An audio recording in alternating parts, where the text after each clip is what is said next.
And as the curtain rises, Miss Blackrock is at the bay window, waving goodbye to someone. Goodbye. You really do make too much of a fuss of her, Aunt Letty. Well, Philip has been through rather a lot, Julia. And tell me what's wrong with trying to make life a little bit more pleasant. Nothing, I suppose. Such a little thing, waving goodbye. But it helps. I'd do the same for you. I'm family. Why, Julia, it sounds as though you're jealous. Me? Certainly not. But she is only a lodger. Come to that, so are you. Look, I was pleased to have you here, and just as pleased to have Philippa. She's had a lot to contend with. How would you feel if your husband had died so young, leaving you with a child? I don't know. I wouldn't have got married in my teens. I'm not so daft. The trouble is, we're not all as worldly as you are, Julia. I'm sorry, Aunt Letty. Oh, there's no need. No, I've been spiteful. And, believe it or not, I rather like Philippa. We seem to be on the same wavelength, but you do make too much fuss, of all of us. I like having young people around me. So when your mother asked if you could stay here, I was delighted. It meant I could indulge myself. Main door opens, Bunny enters. I can't find it, Letty. I can't find it anywhere. What, dear? It's Friday. All day, dear. Yes. Friday the 13th, to be precise. Ominous. Oh dear. What was I saying, Letty? You couldn't find it, Bunny dear. Exactly. I can't find it anywhere. Have you seen it? Let's start at the beginning. It's Friday. I always read it Friday morning after breakfast. Oh, the Gazette, you mean? Of course, that's what I've been telling you. Yes, dear. I can't find the Chip and Cleghorn Gazette anywhere. You don't think they've gone on strike, do you? They wouldn't do that, dear. Not here. What a lovely thought. A strike here. Picket lights, headlines in the national press. We might even be on the wireless. Reporters on Chip and Cleghorn Gazette refuse to report Vicar's garden party. Things like that don't happen here. No, nothing happens here. It's another world, isn't it? And just as well, too. So Patrick enters. Listen to this. It's marvellous. Absolutely marvellous. Oh, Patrick, do tell us what it is. We're all dying to know. Oh dear, we are in a bad mood, aren't we? Have a bad dream last night? A nightmare. It was all about you. Well, it's better than being ignored. What's so marvellous, Patrick? The personal column in this rag, Aunt Letty. It's better than Evelyn Home. Listen to this. Young woman, said to be excitingly beautiful, seeks companionship with mature man. Love, marriage, Rolls-Royce owner's owner. Really, Bunny, I'm surprised at you. Wouldn't a Bentley owner be just as suitable? You know very well, young man, that Bunny always reads the Gazette first. I don't have many rules in this house, but that's one. She's been looking for it everywhere for it. Well, she could have borrowed Mitzi's. Mitzi? She thinks it will help her to speak English. Oh dear me, no. I really couldn't. I've only got to walk past the kitchen and she snarls at me. I only want to help, that's all. I couldn't ask her, I just couldn't. She's horrid, that Millie. Mitzi, dear. Yes. Well, you won't have to ask her, Bunny. It's all yours, Bunny. Thank you, Patrick. And I promise I won't borrow it again. Why, aren't you at college? It wouldn't have happened if you'd been at college. I haven't got a lecture till this afternoon. All that grant you get and you never seem to do anything. It's not my fault. Just enjoy your paper, Bunny. You are very lucky, Patrick. I'm quite willing to go to more lectures. It's one giant holiday for him. Oh, thanks for nothing, sister. Anyway, listen to who's talking about a holiday. You've got a whole day off. Only because I've worked overtime every night this week. Pull the other one. I wouldn't be surprised if you haven't been working overtime at all. Been to the pictures, more likely. My goodness, you two. Do you always bicker like this at home? He did, I didn't. Letty! What is it, Bunny? What's wrong? Letty, dear, what does it mean? Oh, my goodness, whatever can it mean? I won't know unless you tell me. Here, in the Gazette, right at the bottom of the personal column. Yes, dear? It's an announcement. How nice. No, you don't understand. No, I know I don't. It says, oh dear, I can't bear to read it. But you will. Yes. A murder is announced and will take place on Friday, October the 13th at Little Paddocks at 6:30 p.m. Friends, please accept this, the only intimation. You Sure, that's what it says. Right at the bottom. This house, Little Paddock. Yes. Read it again, Bunny. A murder is announced and will take place on Friday, October the 13th. Today, I knew something dreadful was going to happen. A few minutes ago, you were complaining nothing happened here. Finish it. At Little Paddocks at 6:30 p.m. Friends, please accept this, the only intimation. Oh, Letty. Let me see. It's a joke. Well, it has to be. I mean, who's daft enough to advertise a real murder in the newspapers? A madman might. It's nothing to do with you, is it, Patrick? I'm not potty. That's debatable. Ho ho. I wouldn't put it past you. It's nothing to do with me. Perhaps Philippa can throw some light on it. No, it's not the sort of thing she'd get up to anyway. I agree. Well, someone seems to think it's amusing. It frightens me. It's nothing to worry about. But what will happen at 6:30? Delicious death. Oh! Really, Patrick? He means Mitzi's special cake. We always call it delicious death. Yes, Bunny. Friends, please accept this, the only intimation. Somebody's bound to drop round. I thought we might get her to make one. I'm sure you did. Nothing will happen at 6:30, Bunny, except Patrick is probably right in suggesting that one or two people might drop in out of curiosity. It might turn into a party. It most certainly won't.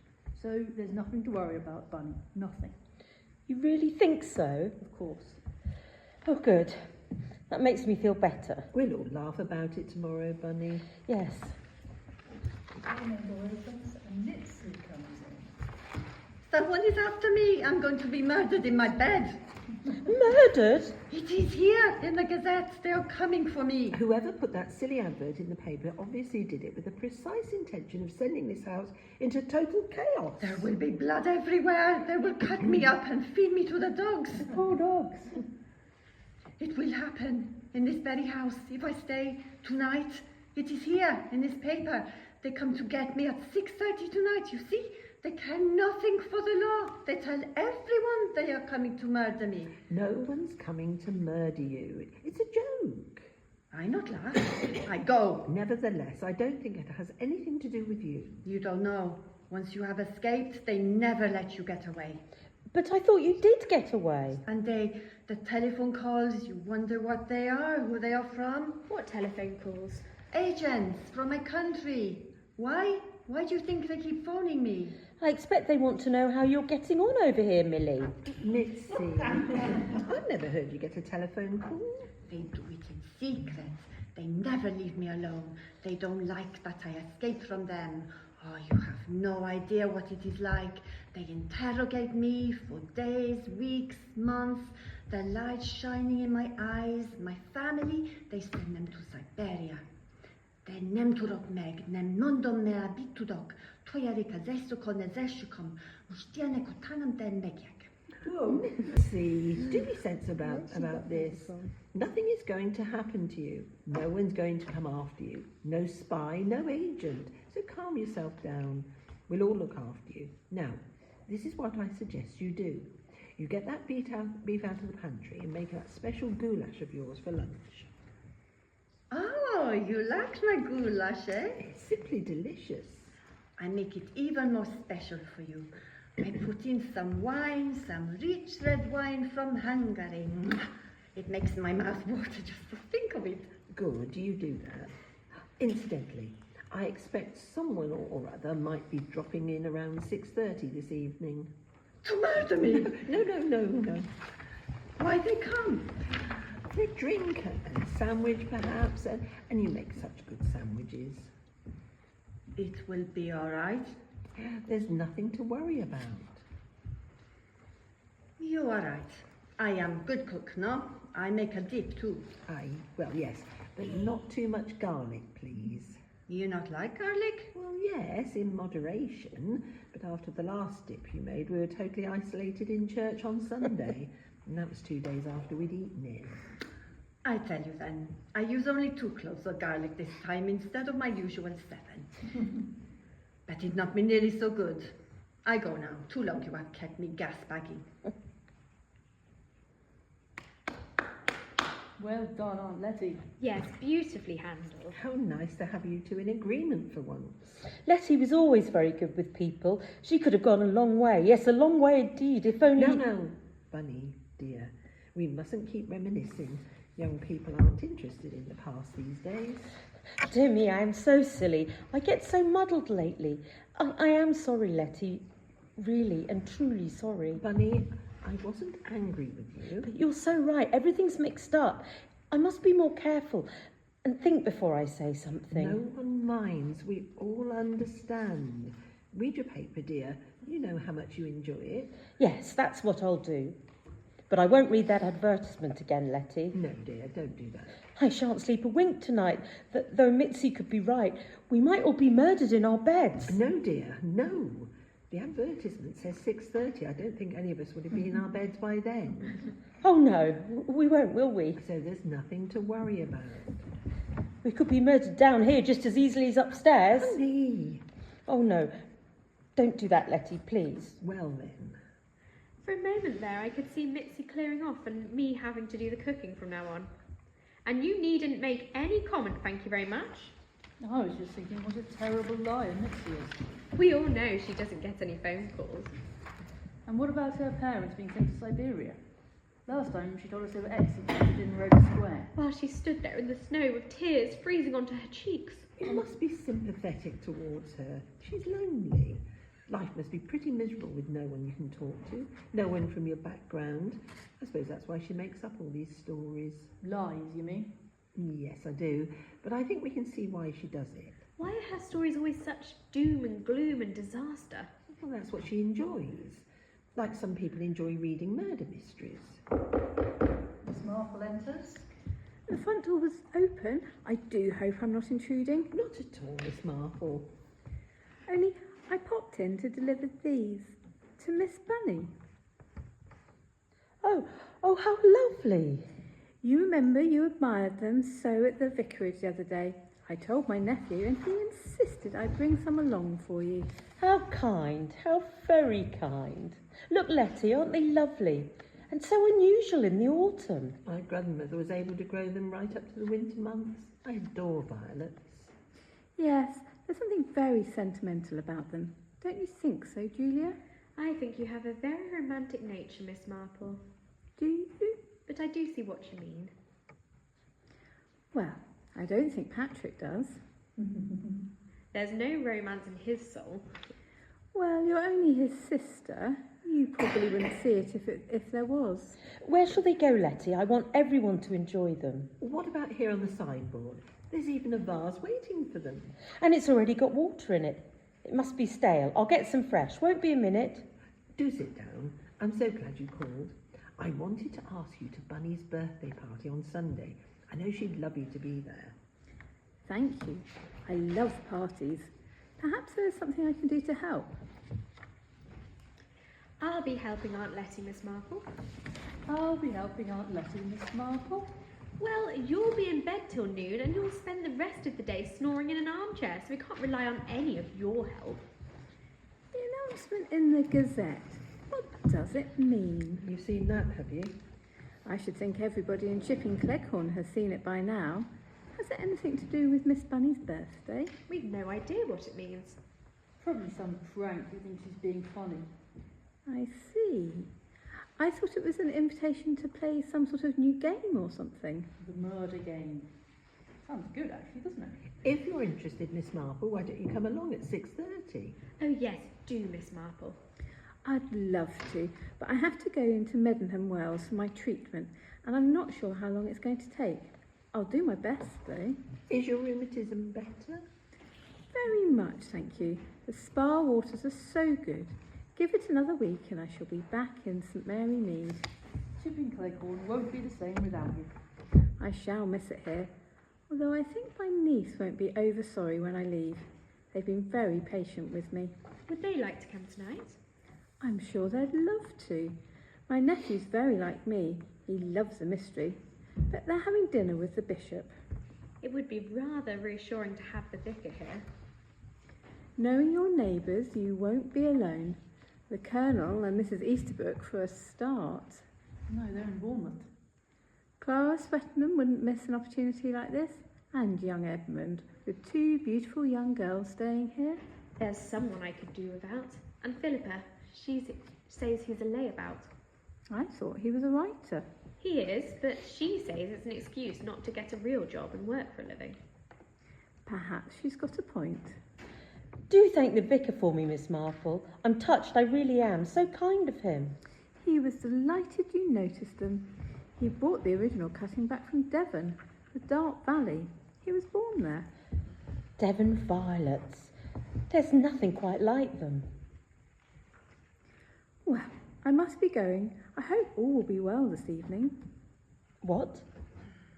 The announcement in the Gazette. A murder will take place here at 6:30. Oh, yes. If it wasn't a joke or some sort of game, it would be very worrying for you all. We're made of sterner stuff than you think, Miss Marple. But surely, Miss Blacklock, if there's going to be a murder, there has to be a victim. If I were you, the question I'd be asking myself is, who is going to be murdered? So it's the same, but it's 6:10 that evening. You like what I do, Miss Blacklock, yes? Oh, yes. Those do look nice, Mitzi, thank you. The dip, well, it is not quite perfect. The sandwiches, in them I put the pate. The pate? Not my pate de foie gras. It is delicious. It was a present. It came from Fortnum's. I'm saving that for a special occasion. You tell me to make sandwiches, I do it. I was rather thinking of cheese. Your English cheese, it is like soap. Oh, we like it. Do you need me anymore? No, thank you, Mitzi. Are you going out? I have things to do in the dining room. Then I go to my room and lock myself up. Before you go into hiding, could you let the guests in when they arrive? I've decided to keep the front door locked this evening. I am everything here. Head cook and bucket wash. Bottle washer. Yes, that too. Not long now. Aren't you worried? Why should I be? Well, supposing this isn't a hoax, supposing some maniac is going to commit a murder here tonight. You're the last person I expected to take it seriously. Well, I do have a few butterflies in my stomach. We'll have a drink and relax. What bothers me most is Miss Marple's comment. Forget it. Miss Marple relishes this sort of thing. She's an old busybody. But quite a clever old busybody. And if she's right, who is going to be the victim? No one. Either it's a joke or it's someone who wants to get even. Someone I owe hospitality to, and it slipped my mind. But if it isn't, Oh, Julia. one of us is going to die. I don't want to hear any more. It's nonsense. It could be you, or worse still, me. Oh, thank you very much. Well, it has to be someone in this house. Patrick, there are times where I could throttle him. Then there's Bunny. Oh, perish the thought. Poor dear Bunny. I've seen you driven to distraction by her before now. Yes, well, but we've been friends for years, from childhood. She can be irritating. Oh, what a horrible thought. Well, on a happier note, perhaps it'll be Mitzi who gets the chop. She gets on my nerves. That's not a good enough reason to murder her. Philippa puzzles me. Who is she? Where does she come from? You know exactly who she is and where she comes from. We've only got her word for it. Same applies to you and Patrick. But Mother wrote to you, asked if we could stay here. How do I know it wasn't a forgery? I see what you mean, but it wasn't. I'm sure it wasn't, but the same way I'm sure about Philippa. Patrick enters with Philippa. It's all going to take place at 6:30, and this room will be the scene of the crime, I suppose. This is crazy story, Letty. It just don't make sense. If someone intends to commit murder, why on earth announce it in the newspaper for everyone to see? I should have thought it would have been wise to keep quiet about it. You're right, Philippa. It's crazy. I've got to be a madman. What about a mad woman? It's a wonder the police haven't been round here. I shouldn't think for one moment they take it seriously. Do you? Well, of course not. It's too silly for words. You don't sound too sure of yourself. I certainly am. It's just someone who wants an excuse for a drink. Let's forget it, shall we? Poor Aunt Letty. It's rather getting on top of you, isn't it? No, it isn't. You keep going on about it. It's stupid and childish, and I've heard enough. Do you understand? Quack, quack. Quack, quack. Quack. Is anything wrong, Bunny? Infernal noise they make, Letty. They're all out on the back lawn. Oh my goodness, the ducks. They should have been locked up ages ago. Have you been outside like that? What, Letty? Without a coat? Only to the bottom of the garden to throw some rubbish away. Dr. Robinson would be very annoyed, and I'm not sure that I shan't tell him. Please don't. Oh, you'll be the death of me. Ooh. I'd better lock them up. I'll only be a minute. I'll do it. Certainly not, Philippa. You've been at work all day. You relax. I'll go. Thank you, Patrick, but I'd rather do it myself. And she exits. If I'd had my galoshes on, I would have done it for her. I noticed you stayed discreetly in the background. Afraid of getting your hands dirty? No, my new dress, as a matter of fact. That must have cost a bomb. A friend brought it for me. Oh, like that, is it? Ask no questions. Death wore black chiffon. I beg your pardon. If you're the murderer, death wore black chiffon would be very appropriate, wouldn't it? If you're trying to be funny. I once read a book called that. Are you sure, Bunny? No, that wasn't it. Let me see. It was called Death Wore Black Lingerie. No, I'm wrong. Death Wore a Bra and Panties. That's it, definitely.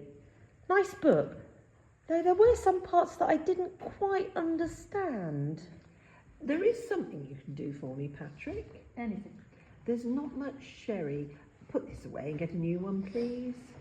That's more than half a bottle. It's been open a long time. But As he gets to the main door, Mitzi enters. Here are Mrs. Swettenham and her son Edmund Swettenham. Thank you. You're welcome. Why do you laugh at me? it wasn't you, it was something else, honest. You keep out of my kitchen. Mitzi. This way, please. Okay, so they enter. Clara, Edmund, how nice of you to call. We were just passing, Letty. Really? That's right, isn't it, Edmund? Yes, Mother, that's right.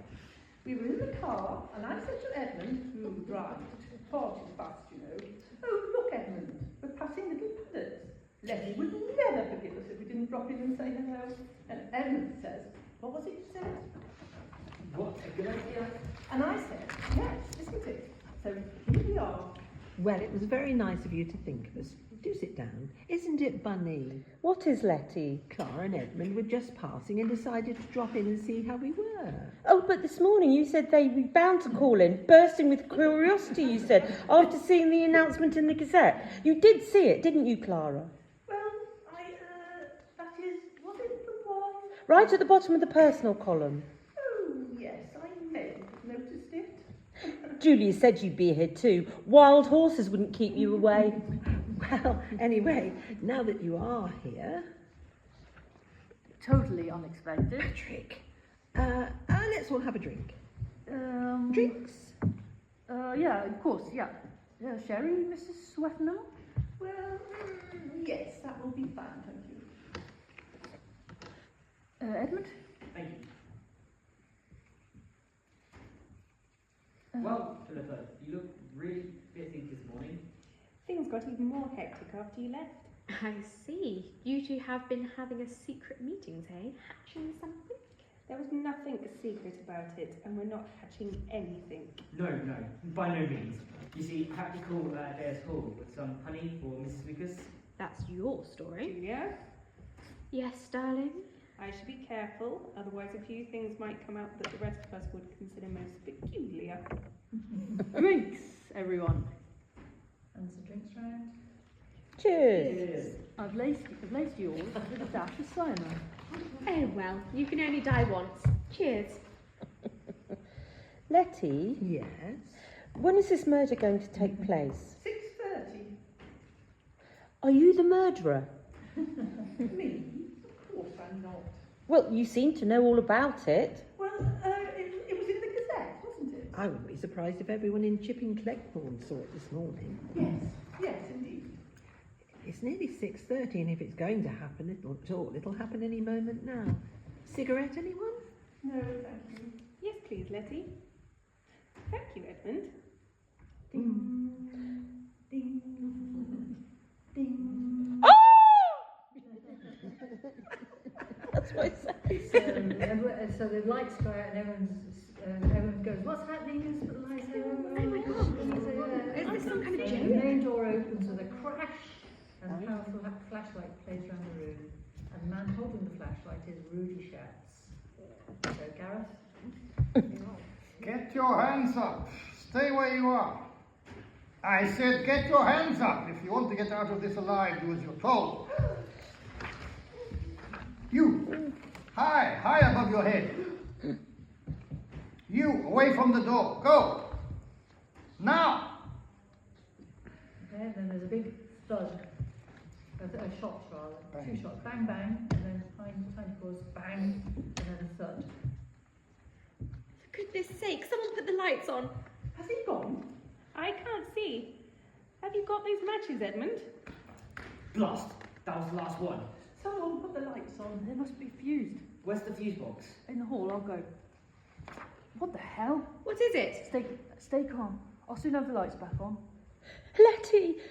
Letty! It's all right, Bunny. Stay calm. I'm frightened. There's no need. Lights come on. He's unconscious. He must have knocked himself out. Who is it? I've no idea. Better get his gun before he comes around. Yeah. Will someone help me, please? Letty! Brandy, we'd better call a doctor. No, I shall be all right. It's nothing. It's just my ear. Why the handkerchief? I don't suppose the police will be very happy if I got my fingerprints all over it. Please. I have to call it in, Mother. Is that Mitzi? Yes, someone seems to have locked her in the dining room. Why do that? No idea. Had we better let her out? I'll do it. No, there might be a... I'll do it in a moment. Are you feeling better, Letty? Thank you. What happened? Aunt Letty's been shot at. By this man? Of course. Is he coming round? No. I wonder who he is. I know who he is. His name is Rudy Schurz, and he's dead. So, he fires 2 shots from here, hits the wall, and then shoots himself. If he tripped, he could have done it accidentally, sir. Are they all here now? Yes, sir. Grumbling and moaning. Oh? And I should watch that Edmund Swettenham. Why? I should think he's a bit of a left-wing intellectual. I didn't get that impression last night. He's been a bit bolshy with me, sir. He was having a go at the force this morning, sprouting on about our Gestapo methods. Oh, Christ. Why do I always pick the awkward ones? You do seem to attract them, sir. Why can't I get a nice, peaceful, law-abiding lot who do as they're told and answer my questions with a certain amount of civility? Well, it's not your style, sir. Once, just once, that's all I ask. Somebody out there doesn't like me, Sergeant. And what's more, that lot out there are trying to compound the felony. Shall I wheel them in? Oh, there's nothing else for it, is there? Afraid not, sir. Not that door, it's been sealed for years. All right then, can I have your attention, please? Quiet, please. Police! That's very good. I do appreciate your cooperation. This is very inconvenient, Inspector. This Saturday, there's shopping, lots of jobs to be done. I understand your problem, Miss Swettenham, but may I remind you a man died here last night, right on the spot where you're standing. And whilst it may not seem overly important to you, it is to me and society in general. So, if it's not asking too much, I'd like you to push your shopping to the back of your mind for a while and answer a few questions. I would have thought there were enough questions asked last night. Ah, well, perhaps you don't think the same way as me, young man. Yes, I should think that's the answer. We think differently. But if you cast your mind back, way back last night, you'll surely recall that I allowed you all to go home and get some rest on the understanding that you'd cooperate fully this morning. Well, it's perfectly clear what happened. This man, Search was his name, I believe? Yes? Broke in here, intended to steal from his black bloc, or the rest of us, fired a shot to scare us, tripped in the dark, and killed himself. Poor devil. I understand you're a bit of a writer. Well, yes, I did write. Well, I hope all your plots aren't as obvious as that.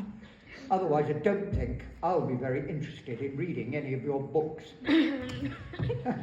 Now, perhaps we could get on with this? I'm sure we're all perfectly willing to do anything you ask, Inspector, but it has been quite a shock to us, you know. I appreciate that, Miss Blacklock. But you see, for a start, he didn't break in. No locks broken, no windows forced. He must have come in by the back door. I did. And as I was saying when Miss Marple interrupted me, there's your very bad habit of leaving the doors unlocked for all and sundry to come and go as they please. I lock the front door. For once. And everyone in the village does it. Leaves them open, I mean. Foolish.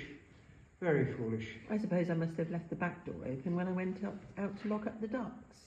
Now, Miss Blacklock, last night you said you knew this Rudy Shirts. Hardly knew, Inspector.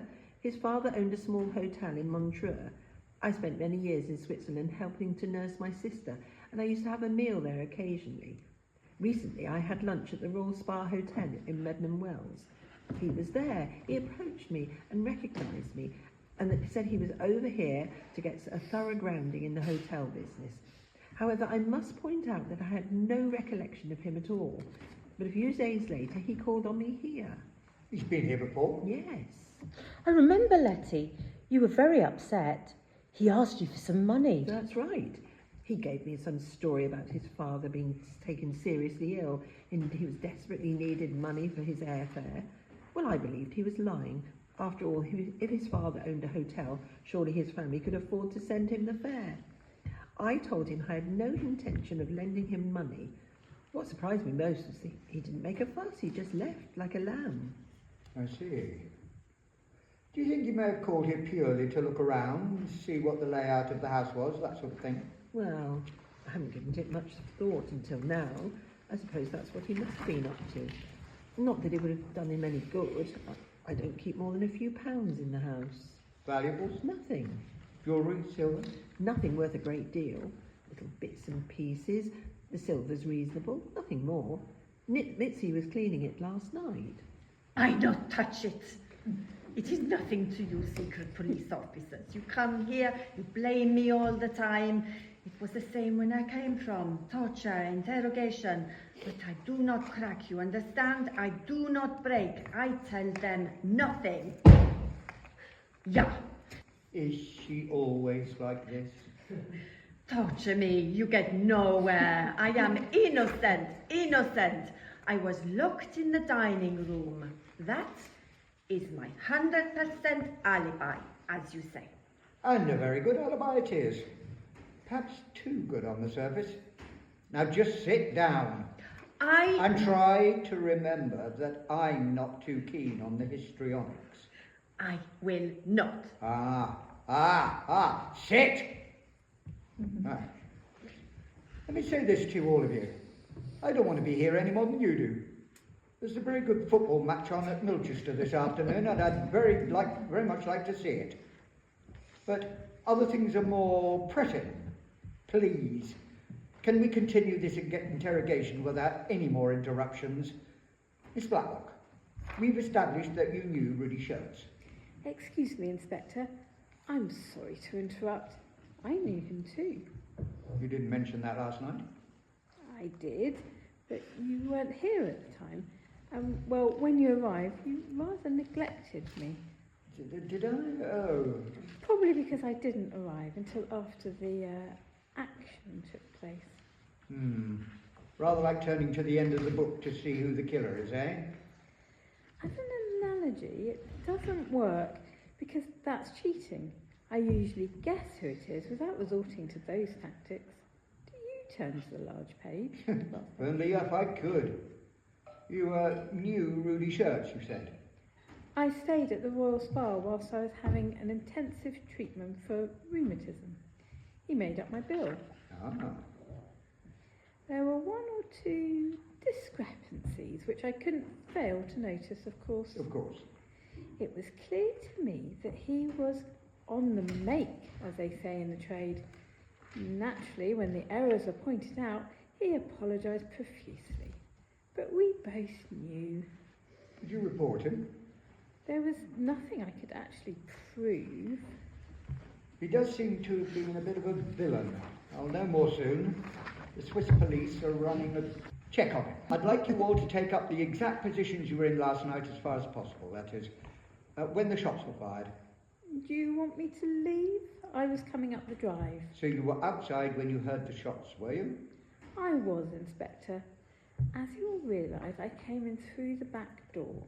Mitzi was banging about in the dining room. I let her out, and then we both came in here. Tell me what you can do. Keep an eye on her. I don't want her banging about again. I am not banging about. Me take a for you. Shush, shush, shush, shush. And shush again. Come and sit down, Mitzi. Now, come along, everyone, please. Thank you very much. The lights go out, and a flashlight comes on, then lands on you. My hands weren't up. I thought it was a joke. Then he barked at me. I was so frightened, I put my hands up so high like this. Well, he couldn't complain at that, could he? I thought he was going to shoot me. You're Miss Blacklock's niece, right? Well, yes. That's the sort of answer I like. Full of confidence. You are Miss Blacklock's niece? It's just I don't see what my relationship with Aunt Letty has to do with it. May I suggest you leave me to work that out? In any case, I was merely trying to establish who you are. You can check up on it if you like. I will. Your mother lives in the south of France, I understand. She's lived there for some time. It suits her health. Thank you. Mrs. Swetnam. Yes. The light moved on to you next, Miss Swetnam. I was totally dazzled. I couldn't see anything. I just heard that voice. Frightening, guttural. You haven't all that long returned to this country, is that right? Yes, my husband was in the diplomatic service. He died abroad. Naturally, I returned with Edmund. Where were you? Abroad, that is. Why? Turin. My husband was with the trade delegation there. I don't see what my personal life has got to do with this. My knowledge of geography hasn't entirely deserted me. Turin is not all that far from the Swiss border, is it? No. Thank you, Miss Swetnam. Just what are you insinuating? The light fell on you next, didn't it? Yes, it did. Thank you very much. Aren't you going to ask me any more questions? Not right now. Mrs. James, the light never fell on you at all, did it? No, it didn't. You were actually facing the door. That's right. Was it possible to see this man at all? Not really. It was difficult to see anything. But you were in a good position. It was very dark. I suppose I could make out a shape, but nothing more. How long ago did your husband die? Why? What on earth has this got to do with this? I'd like to know when and why you came to live here. I still don't see what the relevance is. Does it strike you as odd that virtually all of you are newcomers to Chipping Cleghorn? It's never occurred to me until now. Odd, though. I came here a few months ago because I was offered a job, restoring the gardens at Days Hall. I'm a trained horticulturist. That's nice. Gardener. Miss Bunner. You're not going to give me the third degree, are you, Inspector? Not today. But if you could tell me what you saw, if anything, I'd be grateful. You were in a good position to see Miss Blacklock and the gunman if the lights had the lights been on. Yes, I was. I want you to think very hard and tell me what you saw before the lights went out. Before? Yes. Then we'll see what you remember after the lights went out. Let me see. Letty was holding the vase. No, Bunny dear, I was holding the cigarette box. I've been handing them round. I remember now. You were holding the cigarette box, not the vase. Then what, Miss Bunner? The flash. From the torch? No. Oh? There was a flash. It must have been the light on the cigarette box. We always keep it polished. Ah. Then it was dark, and he fired his gun at poor Letty. How could anyone do that?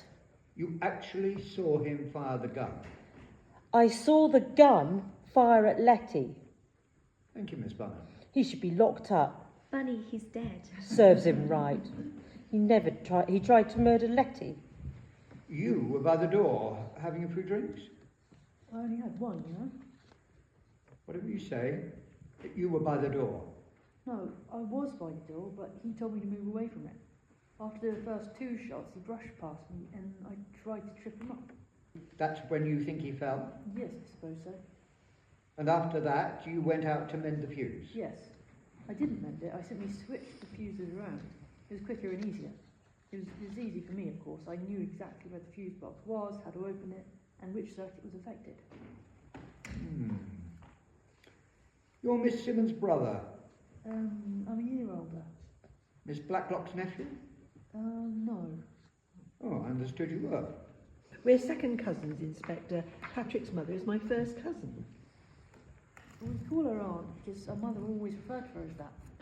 So when we came to live here... How long have you been living here? 3 months, I should think. So the 3 of you have only really known each other since June, July this year? I did know them as children. I see. Would you mind standing in the exact position you were in when the shots were fired, please? Well, that was a very narrow escape, wasn't it? I was extremely fortunate. Right, well, that wasn't too painful, was it? We can go? You can. But do all stay in the village, won't you? Don't take a sudden and unexpected holiday or anything like that. Excuse me, Inspector. Yes, Miss Marple. You haven't questioned me. But you didn't turn up till after the action. Suppose I was lying. Suppose I was Rudy Schertz's accomplice. I could easily have locked Mitzi in the dining room. I could have hidden for a while. I know the layout of the house. Then pretended to turn up after it was all over. In that case, I'll put you under arrest. But I didn't. I wasn't his accomplice. In that case, you're free to go. How very disappointing. You're having a game with me, Inspector. And you with me, Miss Marple. I shall question you when I'm ready. Very well. All right, thank you, everyone. I shall be talking to you all again soon. Miss Blacklock, I'd like you to stay. Sit down, please, Miss Blacklock. Miss Blacklock? Yes? I think it's cards on the table time. I don't understand, Inspector. I think you do. Someone tried to kill you last night. Oh, no, Inspector. I think there's no doubt of it. But why? I hope we're going to find out. I think you're wrong, Inspector. There were plenty of opportunities for Rudy Schertz to kill me if he wanted to. Why wait until last night? Why invite witnesses? What makes you think it was Rudy Schertz? Well, wasn't it? He did place the advertisement in the Gazette. Well, there you are. But it sort of proves my point. If he'd wanted to kill me, why not wait behind a hedge and pop me off when no one was about? Now, I'm sorry, Inspector. I think you're wrong. He didn't come here to kill me. Someone could have put him up to it. Put him up to it? Someone who wanted you dead and is prepared to pay Rudy Schertz to do the job. You see, I'm not so sure his death was an accident. How could it be anything else? He tripped and shot himself. No. Suppose there was someone else. What if this someone assumed he'd done his job and killed you? Wouldn't it be safer to shoot Rudy Schertz so that there was no possibility of him getting caught by the police and telling us the truth? I see exactly what you're saying, Inspector. You agree with me then? No. Because why? Why should anyone want to kill me? I have a feeling you might be able to answer that. I can't. I've no enemies that I know of.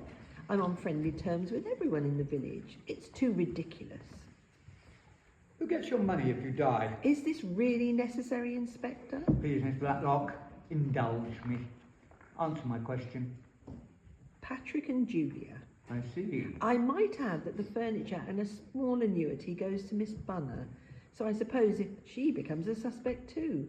The point is, there really isn't much to leave. Frankly, I'm not worth murdering. But nevertheless, all 3 of them benefit. And not one of them would harm a hair on my head. You'd be surprised what people would do for money. Really, Inspector, I find this conversation extremely distasteful. You're accusing people very dear to me. People I trust, yes, with my life. Have you got anything of great value? Nothing special. Nothing out of the ordinary. Those pearls you're wearing, Oh, they're priceless. Oh? But only to me. They belong to my sister. We were very close. I wear them all the time. They somehow, and I don't suppose you'll understand this for 1 minute, keep me in touch with her. I like to think I'm not insensitive, but I still think someone is trying to kill you. Can you come down to the wall, please? If he'd merely intended to frighten you and everyone else, he would have fired the shots into the ceiling. But think. The clock struck the half hour. Everybody turned to it. The lights went out. The door swings open. Miss Marple! Give me that gun. It's a toy. It fires pieces of potato. What is this all about? I couldn't help wondering how that young man could be in 3 places at once. Fusing the lights, locking Mitzi in the dining room, and opening the door with a gun in one hand and a torch in the other. I couldn't. I had to put the gun down, open the door, and pick it up after. Seems to me he was a very athletic young man. Good point, Miss Marple. Inspector, that's praise indeed. Tell me, do you think it's possible that Rudy Shirts had an accomplice? Miss Marple, Yes. would you like my job? Yes, but I'd never make a policeman. You think not? I'm not tall enough. I started on that little charade in the hope that it might help prove my theory that Rudy Shirts came here to murder Miss Blacklock. I've become convinced of that myself. Perhaps now you'll believe that it's not the ranting of an hysterical old copper. Someone is waiting to murder you, and it can happen any time now. Just because Miss Marple agrees with you, it doesn't mean to say you're right. I'm trying to save your life. I believe that too, Miss Blacklock. Somewhere there's a reason, and you know it. It may be hidden deep in your mind. We've got to bring it out. There's no reason, I'm sure. Please, think. But I understand one day that you could inherit millions. Miss Marple? Miss Bunner was telling me when we were having coffee in the Bluebird Coffee House. Trust Bunny. I shall have to do something about her.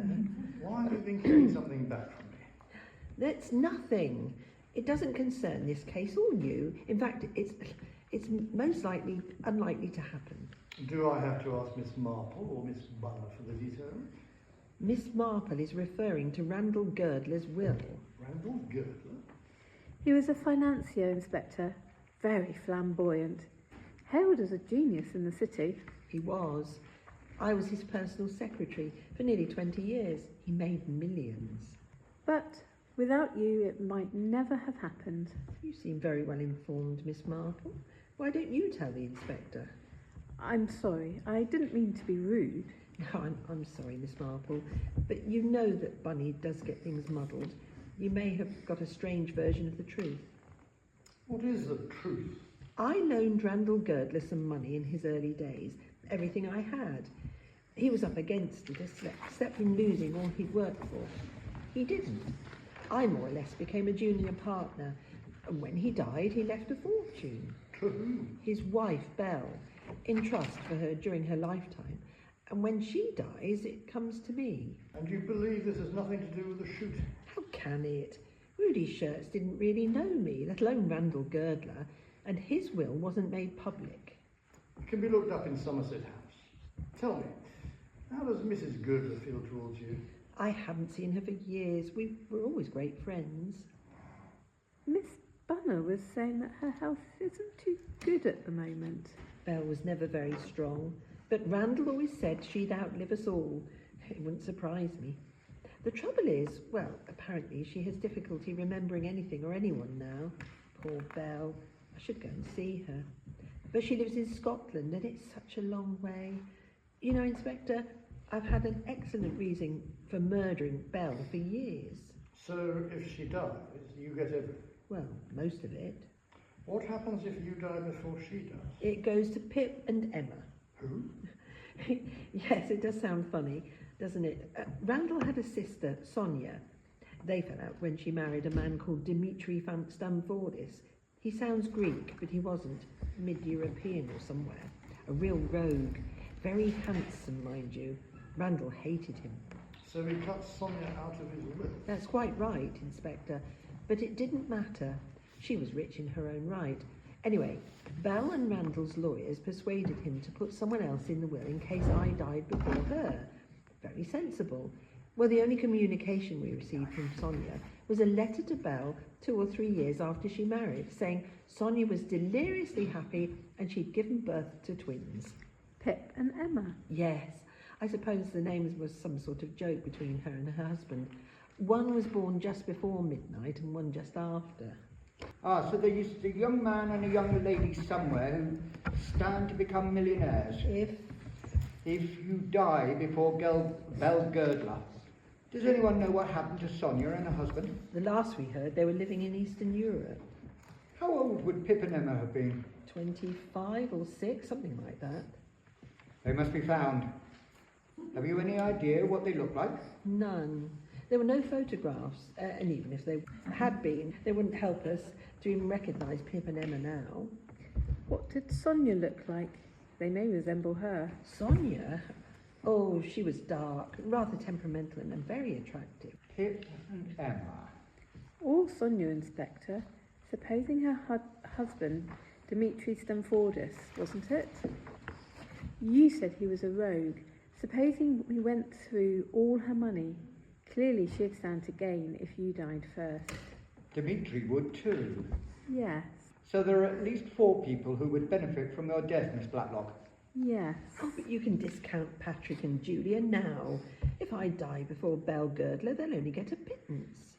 At this stage, I don't believe in discounting anyone. And I'd advise you to do the same. Mitzi comes in. Is anything wrong? No, Then why you look at me so strange? I hadn't realised. No, Mitzi, nothing at all. Just a minute, Mitzi. What you want, policeman? Have you any relations in this country?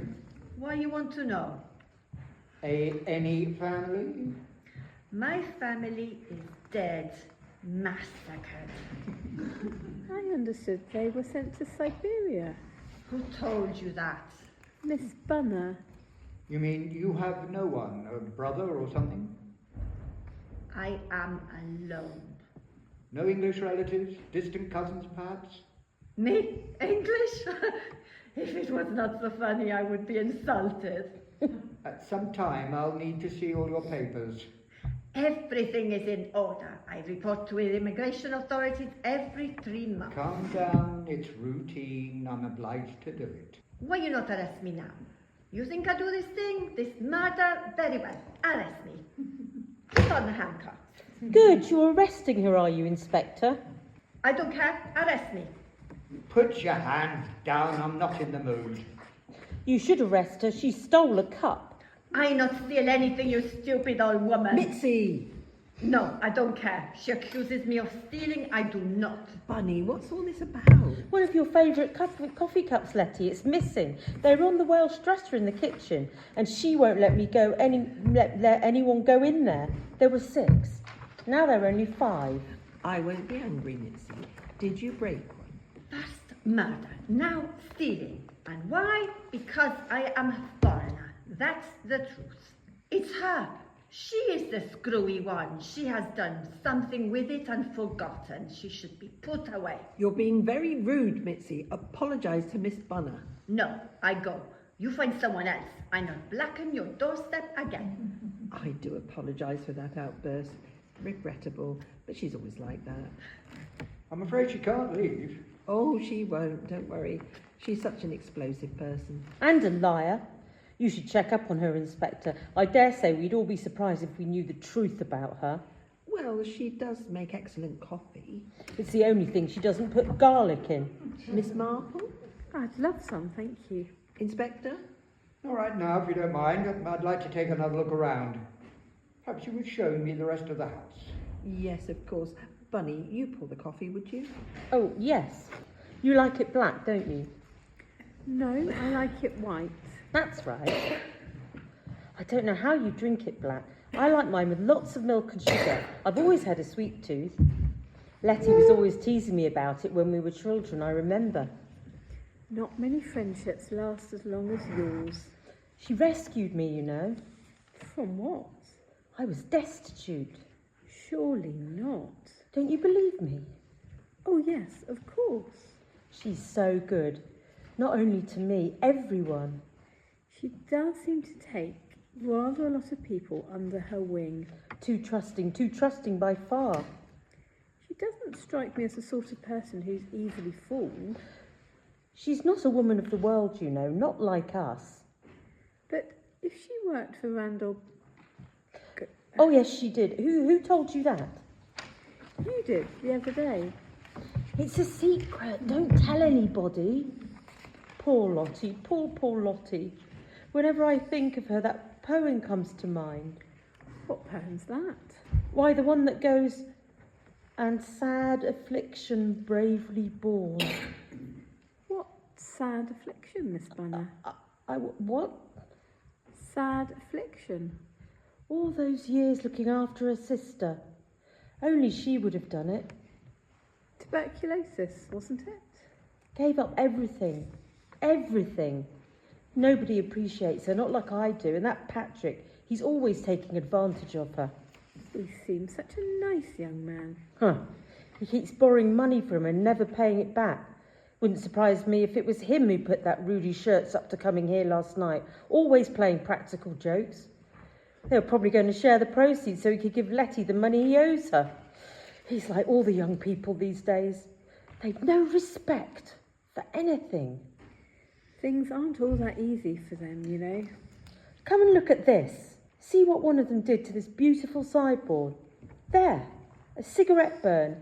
It's only the young people who smoke in this house. What a shame. Such a beautiful piece. Yes, so is this. Dresden, we have two. A shepherd here and a shepherdess in the spare room. No, this is the shepherdess, Miss Bunner. Oh, I always thought the shepherd was in this room. Oh dear. This dreadful business, Miss Marple, it really has got on top of me. I'm more confused than ever. Good gracious, I am sorry, Miss Bunner. The violets have died. I'd hoped they'd stay fresh all through next week. How silly of me, I forgot to water them. But, no wonder. Well, never mind. I'll bring you lots more, and I think I know someone who can repair this so you'll never notice it's been damaged. That would be wonderful. I really ought to be going now. Must you? It's so nice having someone to talk to who understands. I have some shopping to do. Oh no, that one's always sealed up. This table used to be in front of it. Then people knew they couldn't go through. Seems like a good idea. It was, but Philippa suggested it'd be better here. She said it would integrate the rooms more. It was 2 rooms originally, you see. Is there a key? Ah, the builders were very clever. You see, the same key fits all the locks on the downstairs rooms. So sensible. But there's a different key for each bedroom. So sensible. I'll show you. You see, it's very stiff, but you still can't open it. What are you doing? This door hasn't been... I'm terribly sorry. Oh, Miss Marple. Oh, Letty, it was all my fault. I was explaining to Miss Marple about Philippa suggesting you move the table away from the door. It was my fault, Miss Blacklock. I'm afraid I have an insatiable curiosity. Please don't blame Miss Bunner. I really am sorry. No, there's no need. With all that's been going on, I'm afraid I'm a little overwrought. My nerves are a little on edge too. This door hasn't been opened since they made these 2 rooms into one, and I believe that was the end of the last century. Oh, Miss Bunner, my sergeant's found your missing coffee cup in the bushes by the duck pond. How lovely. I should have asked you to find it in the first place, shouldn't I? You being a detective. Yes. Well, it's all part of the job. We find missing budgerigars as well. But how did my coffee cup get there? Using my obvious powers of detection, I would say somebody threw it there. Have you any idea why there should be oil in it, Miss Blacklock? I think I have, Inspector. Surprise me, Miss Marble. The hinges have been oiled quite recently, I'd say. So that it would open it silently. So, if Rudy Shirts had an accomplice, it could have been anyone in this room last night. Why should he need to use this door? Well, whoever he is, he's the only one who knows the door could be opened. And he may try to use it again. Let's hope I'm here when he does. 11:30. I must get back to the station. Would you like a lift, Miss Marple? Oh, thank you. How very kind. Goodness, I haven't fed the ducks yet. Can I help you, Letty? Well, all right, come along. Poor creatures must be wondering what's gone wrong today. Bye-bye, Miss Marple. Letty, it's me, Clara. I forgot to leave the honey. It was a lovely birthday present, Letty. I'm sorry, Bunny. It would have been a better present if I could have got it to the shops yesterday. No, a box of handkerchiefs was just what I wanted. I'll get you something on Monday, Bunny. I don't want you to put yourself to any trouble, Patrick. If only the inspector would let us get away earlier. I really am sorry. So am I, Bunny. About the party as well. But we couldn't have gone ahead with it, could we? No, that's what I said. I'll have to cancel my birthday party after this dreadful business. I don't mind, it doesn't upset me. I didn't see why we couldn't have gone ahead with it. I mean, a man none of us knew came here, tried to rob us, and almost killed Aunt Letty. And just because he got what he deserved, you decide poor Bunny has to suffer. I can't believe that even you can be so insensitive, Patrick. Oh, I'm quite insensitive sometimes. I'm quite sensitive sometimes. I have noticed the way you and Edmund sweat and look at each other. What's wrong, Patrick? Are you jealous? Whatever's this, a lover's tiff? It most certainly isn't that. Careful, darling. You know what they say about the lady who doth protest too much. Oh dear, please don't argue. I have such a headache. But what with that dreadful shooting and all those questions, well, the pain, it's quite devastating. Why don't you take something for it? No, I should be all right. Don't be silly. I can't find my aspirins anywhere, Letty. There's a bottle of aspirin on my bedside table. Thank you. I am quite capable of withstanding it. Of course you are, but why suffer? Well, shall I go? No. The least I can do is get them myself. You really do know her well, don't you? She surprised me this time, holding out her long before she mentioned her headache. But she said she'd develop a stinker, and you were right. It's a pity we couldn't have the party, but she's been looking forward to it so much. I'm glad it was her suggestion to cancel it. Where's the harm? If we had her cake with tea and sort of turned it into a small party just for family. Yeah, it'd cheer up no end. Only a teeny-weeny party. Oh, blast you, you're making me feel dreadful. I'll buy you a milk stout down at the 1 ton.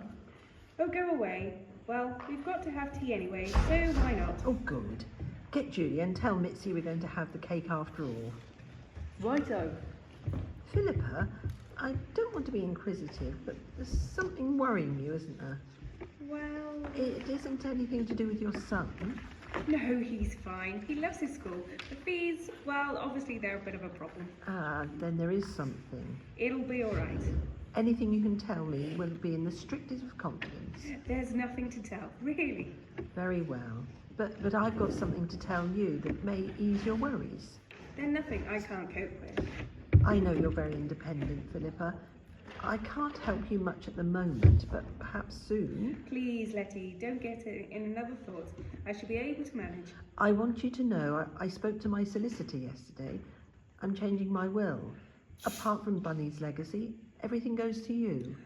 Me? But you can't be serious. Oh yes, it's all in hand. But I don't want it. You mustn't do this. What about Patrick and Julia? They have no claim on me. You are now the main beneficiary. Why? Why are you telling me all of this? Well, I don't think it's all a bad idea for people to know that I'm changing my will. I can't let you do it. Believe me, Philippa, it's a very good reason for what I'm doing. You won't get much if I die now, but if I live, one day you'll come into a lot of money. Die? You're not going to die. You never know. Here are Miss Marple, Mrs. Swettenham and Edmund Swettenham. Thank you. You're welcome. Miss Marple, Clara, this is a surprise. There's nothing wrong, is there? Wrong. I suppose when the three of us turn up here these days, it does seem as if trouble isn't far behind. Well, I certainly hope it is. I've had enough for one weekend. It's all my fault dropping in like this. I called round to Clara and Edmund to suggest it. Hope you don't mind. It seems such a shame, Miss Bunner having to cancel her party. We thought we'd bring her a little present each. I'm afraid we haven't got anything very exciting. Oh, but how kind. We won't stay, of course. Oh, we must stay to tea. Mitzi's making a beautiful cake and Bunny will be so pleased. We'd love to stay, thank you. Yes, is that alright with you, Philippa? Oh, well, yes, of course. Good. Well, it looks as if we are going to have a party after all. Well, we won't have the party, just tea. By the way, Letty, did you find the honey? Oh, Clara, I'm sorry, I forgot. Thank you very much. I came in the back door and couldn't find you anywhere. How silly of me for forgetting to leave it in the first place. We got all the way home before we noticed it, didn't we, Edmund? I'm sure we could have left it until some other time. But it was your idea. Actually, we did need it. Mitzi always uses honey in her special cake. You see? Well, Miss Marple, looks like this time you'll be in it for her to kill. Don't say things like that, Edmund. It's nothing we all want. That's something we all want to forget. How can we? It's by no means over. I'm afraid you're right, Edmund. I'm sure the inspector is satisfied. I don't think he is. He thinks someone paid Rudy Shirts to kill Aunt Letty, and they'll try again. You shouldn't have mentioned that, Patrick. Good God. That puts all of us under suspicion. I'm afraid Inspector Craddock has to include all of us here now. Yeah. How long were you out in the hall, Miss Marple? We only have your word for it that you were coming up the drive when the shots were fired. My dear boy, I'm sure I'm very high on his list. Really? And you seem to get on so well with him. I think he finds me mildly amusing. Patrick, why don't you see if Bunny's coming? Surely there's not going to be any more unpleasantness. By that, do you mean no any more murders, Mother? Do you have to? Well, I think it's all over too. So let's forget it, shall we? And try and enjoy ourselves. She's coming. Happy birthday, Bunny. Happy birthday. But I cancelled my party. We're all going to have some cake and a cup of tea, Bunny. Oh, what a lovely surprise. And here's a little something to wish you a very happy birthday, Miss Bunner. Thank you, that is kind. I'm afraid it's only handkerchiefs. Just what I wanted. Only apples from the garden. What a lovely thought. And I brought you some honey. How kind. I'm afraid, but the bees aren't so very busy just now, so it's only half a jar. Oh well, it can't be helped. I must take these aspirin. I have a thumping headache still. Patrick, there's some soda water on the sideboard. Aren't I silly having a headache on my birthday? You'll soon feel better. What a magnificent cake. I excel myself. This time I put a special secret ingredient in. Give it that extra bit of flavour, make it more than perfect. Have you noticed the candle, Bunny? Yes. Only one? Of course. There isn't room for all 21 candles, is there? You've got to blow out the candle, Bunny. Do hurry up and cut it, Bunny. Yes, we're all dying to try it. Who's first? You're the birthday person. You must eat the first slice. Go on, Bunny. I'll cut the rest. Don't forget to make a wish. What are you wishing, Bunny? I'm not telling, it won't come true. If I were you, I'd wish him dead. You weren't my sister. But I am. Stop coughing. Someone phone your back. Oh, it's the excitement. It's been too much for her. Someone get some brandy. Surely we'll call the doctor. I'll call him. Letty, what's the doctor's number? 5'8". I'm afraid there's no need. It's too late. What are we going to do? We'll think of something. They're bound to find out. It can't last much longer. Don't worry. Don't worry, for goodness sake, Patrick. We'll achieve nothing by panicking. You will help me, won't you? I've done everything you've asked. I know. You've been wonderful. I need you. Well, there's no way back. Can't stop now. What's done is done. I did it for you. Miss Blacklock and Ah, good morning, Miss Simmons. How are you, Mr. Simmons? Well, thank you. Have you found out any more? We're making progress. We're not interrupting anything, are we? No, nothing at all. Well, Oh, I see. Oh, I see. We'll go and feed the ducks or something. Mr. Simmons, Yeah? did you know you've got lipstick on your collar? I didn't. I didn't put a clean shirt on this morning. Well, he can't blame you, can he, Miss Simmons? Hardly. Well, the ducks. By the way, Miss Simmons, Yes, you work in the pharmacy at the local hospital, don't you? that's right. Thank you. There are more urgent things. Now, Miss Blacklock. I'm really not up to answering a lot of questions. I'll be as brief as I can. But you've had another lucky escape. I find it more and more difficult to accept your reasoning, Inspector. How can you possibly suggest that I was the intended victim this time? Any one of us could have eaten that cake first. I know that. And Patrick's suggestion that Clara's honey could have been poisoned is malicious. I agree. Oh, then how was the cake poisoned? Did Mitzi... It wasn't the cake. But... It was these. By aspirin? Exactly. Your aspirin. The ones you normally keep by your bed. No. Someone wants you dead. Very, very badly. I'm frightened, Inspector. At last! Now perhaps you'll help me find the murderer. I haven't purposely been non-cooperative. I just couldn't believe that anyone would... There's no friendship where money's concerned. Did you know Belle Girdler's condition had deteriorated recently?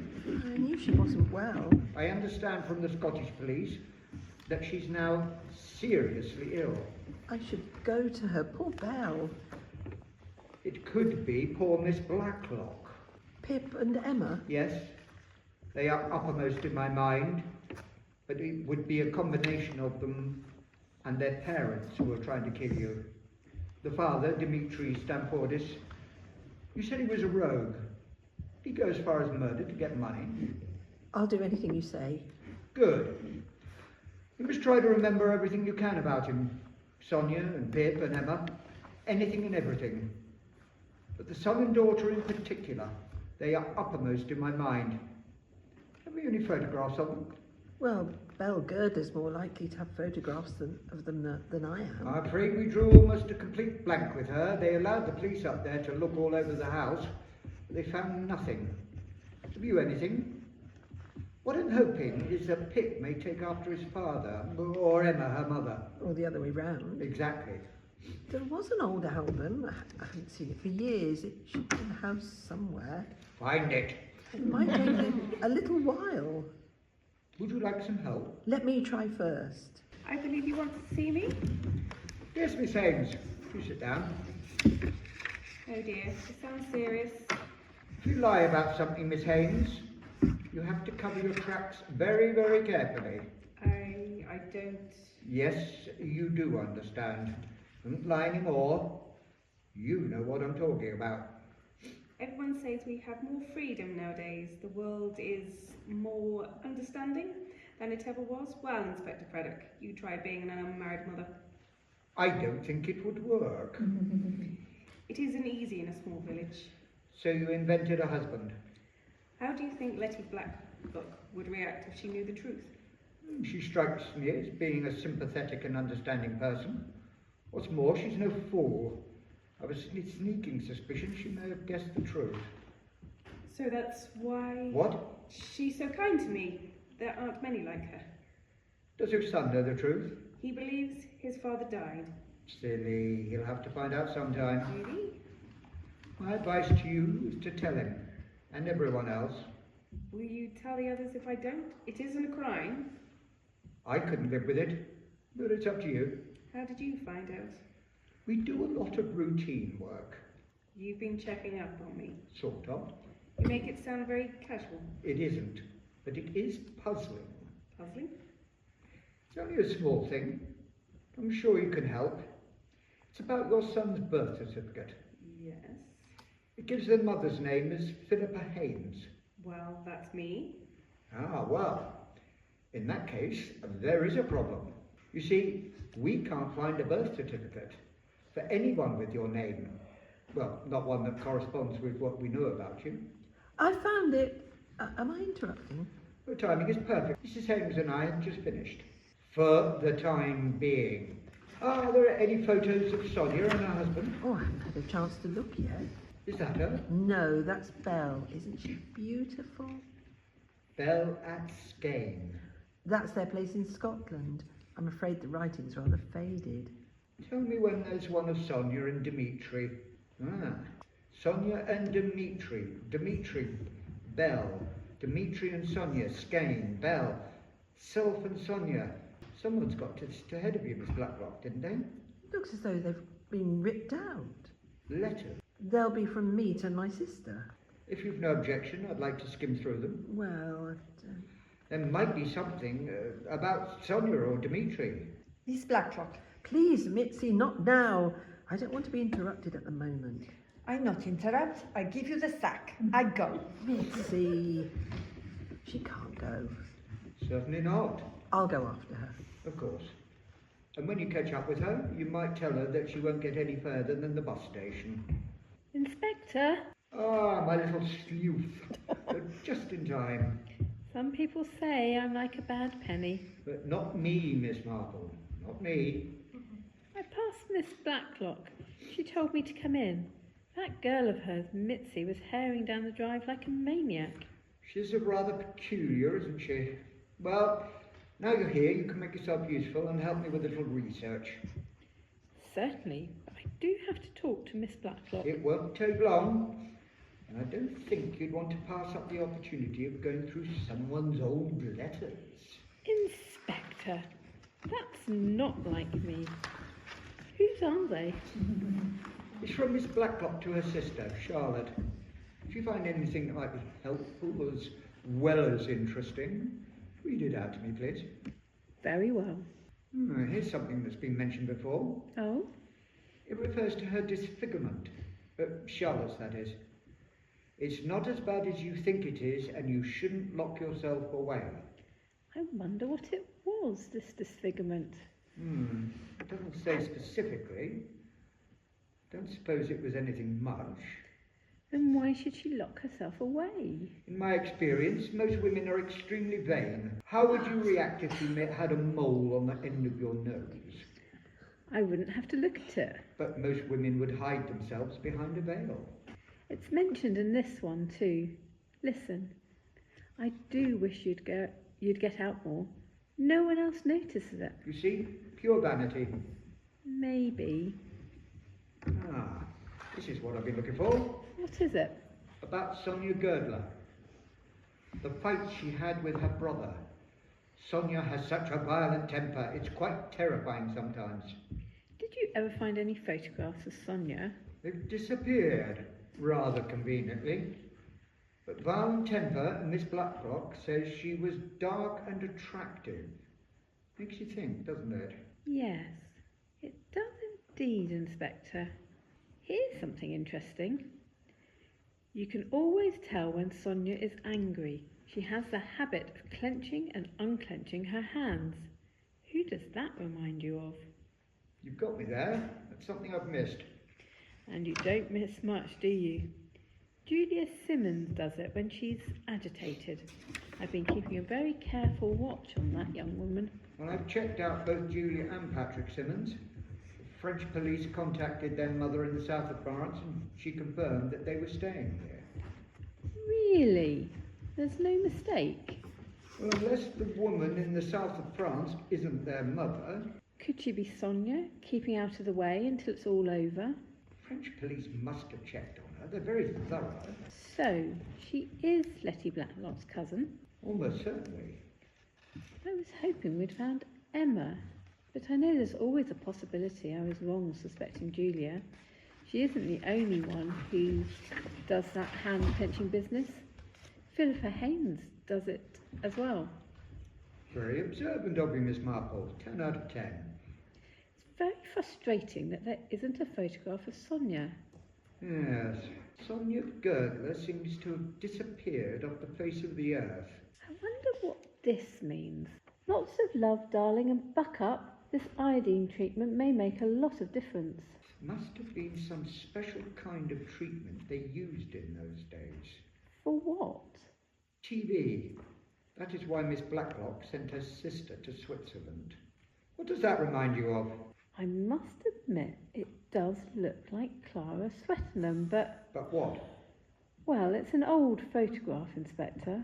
I'm sorry to keep you waiting, Miss Marple. You wanted to see me? Yes, please. About the funeral service. Well, I must get back to the station. I'll take these with me if you don't mind, Miss Blacklock. I'll return them later. Goodbye, ladies. Goodbye, Inspector. I am sorry to disturb you at a time like this.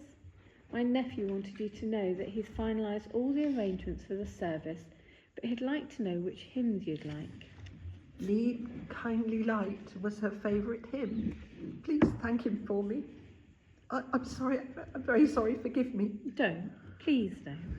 It came over me suddenly what I've lost. She was my only link to the past, the only one who remembered. Now she's gone, I'm quite alone, quite alone. I understand. Cousins, nephews, nieces are all very well, but when the last person you shared your youth with has gone, then you really are alone. Oh, I'm sorry. I'm just leaving. Not on my account, I hope. No, my dear, there's something I must do. Goodbye, Miss Blacklock. Goodbye, and thank you. Only me and you this morning. Mine's from Harry. He's looking forward to our half term. It seems as though he's only just gone back to school. Letty, I realise it probably isn't an ideal time to mention it, but is it all right? Isn't it Harry coming here for half term? Philippa, What's wrong? where are Patrick and Julia? I think they're upstairs. Why? I don't understand. Will you please get them for me? Julia, Patrick, Letty wants a word with you. Shall I go? I'd like you to stay. Julia won't be a moment. Sit down. What is it? I've received this letter. Dear Aunt Letty, I hope it'll be all right for me to come to you on Tuesday. Patrick was going to let me know, but he hasn't. My train arrives at about 6:15. It's signed Yours affectionately, Julia. This is from your sister. I'm afraid so. Then who is the young woman upstairs? I can explain. Do. I know it was a stupid thing to do, but Julia, my real sister, didn't want to take up the job at the hospital here. You see, she was offered a job up in the north at some theatre as an assistant stage manager. She's always been stage struck, and she knew Mother would be furious if she took it. Will you please explain who that woman is upstairs? I'm trying to. We didn't come straight here when we first came back to England. There were friends to see, parties to go to. That's how we met the one upstairs, I mean. She and I rather fell for each other. And she wasn't doing anything in particular. It seemed like a marvellous idea for the girls to swap identities. I liked it for obvious reasons. And if Mother believed my sister was here, well, she couldn't object. I was going to tell you, but I just couldn't in these circumstances. Who is that young woman? Well... Who are you? Who are you? I'm Emma Stamfordis. I'm surprised you decided to stay, Miss Stamfordis. If I'd tried to make a run for it, you'd only have caught up with me. You wouldn't have got out of Chipping Clegg. Are you going to arrest me? I would like to know where your brother is first. I haven't the faintest idea. This is a misguided family loyalty. I honestly don't know. Honestly? I imagine that's a word that doesn't come easily to you. I know how you must feel about me, but... Please? Your brother, Miss Stamfordis? I haven't seen him since we were 3 years old. When my parents split up, it was agreed that I should go with my father and Pip with my mother. Let's try something different. Where is your father? Try the moon. When I was just about old enough to take care of myself, he left me in Istanbul. I worked my way back here. Where is your mother then? Believe me, I'd love to know that. I've searched everywhere. She made a good job of disappearing. I even went to Scotland to see if I could get some information. You went to see Belle? Why not? She's my aunt. I also hoped she might help me, but it was no use. She's not part of this world anymore. Then I got to thinking about my uncle, of course. I knew he was very rich. It occurred to me that if Aunt Belle died, I was probably his only surviving relative. So I went along to Somerset House and looked up his will. Was I surprised? I searched everywhere for someone who even knew Letty Blacklock. Then I had the most incredible stroke of luck. Through an acquaintance, I managed to meet Patrick and his sister. When the swap was suggested, I had to stop myself from sounding too eager. I admire your self-control. It must have been quite an effort waiting for the right opportunity to take a pot shot at me. Hello? Chipping Head Lake Hall? 87. Hold on. Inspector, it's for you. Hello, Craddock here. Yes? What? Well, keep me informed. That's a disturbing development. Miss Marple has been missing since she left here this morning. Oh, no.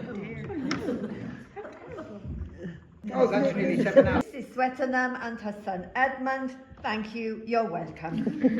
What is it now, Inspector? All in good time. Well, I don't like policemen turning up at my doorstep and asking me to accompany them. My neighbours will be tittle-tattling for weeks. I should be writing to the newspapers about this. Well, that'll keep you busy for a change, won't it? Now, Mitzi, you have something to tell us? Mitzi? Yes, I will tell the whole truth and nothing but the truth. When I first saw what happened on Friday, I not do that. Huh? We all know what a little liar she is. Police! I am in the dining room, like I say, when I hear the gun go off. I look through the keyhole and in the little moonlight, I could see Miss Blacklock. Me? Oh, Mitzi. That's absurd. She couldn't possibly have seen Miss Blacklock. Go on, Miss Swettenham. Why stop now? Why? Why couldn't she have seen Miss Blacklock? It was because she saw you, wasn't it? Edmund, that's not possible. If Miss Blacklock dies before Belgirda, two people stand to benefit. Emma Stamford is. And you think I'm Pip? That's too fantastic for words. Who told you about Pip, Mr. Swettenham? I certainly haven't, and neither has anyone else in this room. You're wrong, Inspector. I've told him. He isn't Pip. I am. You wrongly assumed Pip was a boy. Emma, you knew the truth. Why didn't you say so? Because I suspected who you were. The inspector was right. I was holding back out of family loyalty. I didn't want to give you away. You! Of all people, Philippa. I am sorry, Betty. But when my mother died, I was desperate for money. Hers had gone years ago. She told me all about the will, and I discovered for myself that Belgirda was seriously ill. You had gone to a lot of trouble. It was important to me. I wanted security. Not for me, for my son, so I came here. I was prepared to help both of you. Yes, well, it was part of my plan to get into your good books. And it worked, didn't it? But I grew fond of you. I even changed my will in your favour. That scared me stiff. You said there was very good reason for doing it. I thought you'd found out who I really was. That you were warning me off from trying to get my uncle's money. You were coming to kill me for it. It never occurred to me, even though I felt I was more entitled to it than you. But there it is. I am Pip, and I'm glad you know. You two have been seeing quite a lot of each other, haven't you? Yes, well, there's no need to suspect Edmund anymore, Inspector. Isn't there? Mr. Swettenham's a struggling young writer, not yet published, who would very much like to marry a rich woman. It's not true. You're in debt up to your eyeballs. Nonsense. And I can prove it. The bank, the bookmaker. So what? That is... It can't be right. Not Edmund. A rich wife would have solved all your problems, wouldn't it? But in order for her to be rich, Miss Blacklock had to die first, and you did something about that. Oh, Edmund, no, you couldn't. Shall we start with your meeting Rudy's shirts in Turin, Mr. Swettenham? Wait! Edmund! Inspector, aren't you... You won't get far. You'll need to see your solicitor as soon as possible, Mrs. Swettenham. I'm sorry about this. I realise it must be a great shock. It seems like a bad dream. I'd like to see you down at the station. Now? Won't take long. Mr. Simmons, would you take Mrs. Swettenham home, please? Yes, of course. A call to her doctor wouldn't do any harm. Come along, Mrs. Swettenham. It'll be all right, you'll see. Missy, you are a magnificent liar. I do well, yes. I did what you asked. To the letter. Sorry to have given you such a fright. You are a clever girl, Mitzi.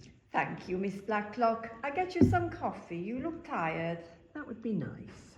Black and strong. A little milk, if you don't mind. Yuck! How you drink it. Horrible. Now, Miss Blacklock, you can relax. You're perfectly safe now. Thank God. You might have told me you'd arranged it. Then you wouldn't have reacted as you did. It was a little unorthodox, but it worked. But what if it hadn't? I'd have been in a bit of a mess, wouldn't I? What about Miss Marple? Perhaps they've got some news down at the station. I hope to God she didn't find out about Edmund Swetnam before we did. You'll let me know when you hear anything. Yes, of course. If only she hadn't interfered. I'll see you in the morning. Thank you, Inspector. Here you are, Miss Blacklock, nice and strong. I put just a little milk in. 1 drop or 2? I take a liberty. I do myself some. Oh, of course. Now, Miss Blacklock, we have a nice little chat. Oh? I need money. Lots of money. Why tell me? I think you will help me. I haven't got any money, Mitzi. None to spare, that is. But soon you'll be rich. Very rich. Then you give me lots of money. I don't think I will. Oh, yes, you will. Because I help you, now you help me. But I pay you to help me with the cooking, the house. No, that is not what I mean. Just now, I tell a big whopper for the inspector, except it isn't a lie. Not this time. You don't know what the truth is, Mitzi. Yes, I think I do. That policeman came to me and said, Mitzi, you are a good liar. I say, yes, it's true. You tell lie for me, he say. You say when you look through the keyhole, you see Miss Blacklock in the hole. You did your little bit very well. However, I shan't be paying you for it. Ah, but he tell me to lie, and it is not a lie. For once I tell the truth. I did see you in the hole with a gun in your hand. You give me lots of money. I go to America to see my brother. You never hear from me again. You haven't got a brother, Mitzi. So if I give you money, you'll probably spend it all and then come back and see if you can get some more. I see you in the hall. You have the gun in your hand. Give me the money or I'll tell the police. Very well. Here, phone the police. Tell them you saw me in the hall. Tell them that you saw me with the gun. Go on, tell them. And I'll tell them that you're a liar who's trying to blackmail me. I'm not a liar. And you'll be put in prison like you say you were in your own country. I'll tell you why you won't do it. You say you were locked in the dining room and you saw me in the hall with a gun, holding a gun. Well, my dishonest little Mitzi, that's another of your lies. Because the police know, and everybody who was here on Friday night knows, that the key was in the lock, so it's impossible for you to see anything through the keyhole. Get out! Get out of here! Out of my house now! Lottie, it's me, Lottie. You're in danger, Lottie. Danger. Bunny? Lottie. Bunny, dear, I loved you. I really loved you. You meant so much to me. I didn't want you to die. But Bunny had to die. Every day she was becoming more and more of a liability. Miss Marple, is this some kind of joke? I have quite a talent for mimicry, so I'm told. A joke in the worst possible taste? Such sensitivity doesn't become you, Charlotte. Charlotte is dead. I'm Letitia. Bunny would keep referring to you as Lottie instead of Letty at the most inconvenient times. I thought it was a slip of the tongue. I'm sure other people did too. But she was the only one left who remembered. My dear woman, Bunny always muddled people's names. Everyone knew it. Mitzi, for instance, was often called Millie. And at times she referred to you as Miss Maple. She confused you with a London store. We're all highly amused. She was putting you at risk every time she got muddled. You couldn't take that risk any longer. Any moment, she might give it all away. Miss Marple, how dare you? Will you please leave? Recognise it? It's mine. And it used to be kept here, but this one replaced it. The flex is frayed. You can actually see the bare wire. Bunny put me onto it when she showed me the cigarette burn on the sideboard. She even told us all at one point that you were holding the vase of violets and not the cigarette box as you insisted. Nonsense, another of Bunny's muddles. I was handing around the cigarettes.